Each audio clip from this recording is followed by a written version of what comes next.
راگەیاندنی کومیتەی ناوەندی کۆمەڵە بە بۆنەی تێرۆری کاک موسێ باباخانی ئەندامی کومیتەی ناوەندی حیزبی دیموکراتی کوردستان. ڕۆژی شەمە 16 مانگی گەلاوێژ تێرۆریستەکانی کۆماری ئیسلامی لە کردەوەیەکی جنایەتکارانەدا موسێ باباخانی ئەندامی کومیتەی ناوەندی حیزبی دیموکراتی کوردستان لە شاری هەولێر پێتەختی هەرێمی کوردستان تێرۆر کرد. ئەوە یەکەم جار نییە کە ئەو ڕژیمە لە دەرەوەی سنوورەکانی ئێران دەستەداتە جەنایەت.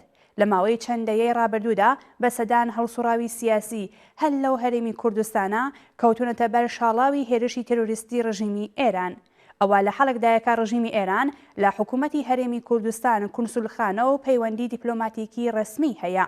هەموو ساڵێک ملیاردها دۆلار قازانج لە مەعاملەی بازرگانی لە ڕێگەی سنوورەکانی ئەو هەرێما کۆ دەکاتەوە و لە بارودۆخێکدا کە لە ژێر گەماڕۆی ئابووریدایە ئەو هەرێما بووەتە سەرچاوەیەکی داهات بۆی.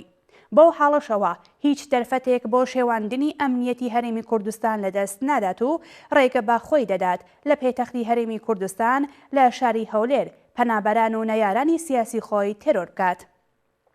بۆ کوردکردنەوەی دەستی کۆماری ئیسلامی لەسەر هەڵسوڕاوانی سیاسی لە دەرەوەی وڵات ئیقدامێکی هاو ئاهەنگ و جددی بۆ بایکۆتکردنی ئەو ڕژیمە لە ئاستی جیهانیدا پێویستە. تەجروبە نیشانی داوە کە کۆماری ئیسلامی بە هیچ پرۆتۆکۆل و ڕێککەوتنێکی سیاسی پێبەند نییە و دەستی تێرۆری تەنیا لە ژێر فشارێکی سیاسی و کۆمەڵایەتی بەهێزدا کورت دەکرێتەوە.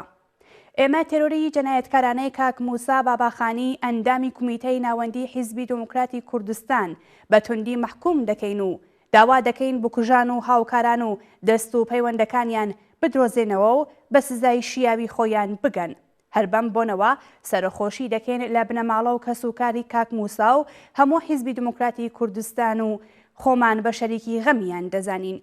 کومیتەی ناوەندی کۆمەڵە ڕێکخراوی کوردستانی حیزبی کۆمۆنیستی ئێران 17 گەلاوێژی 1400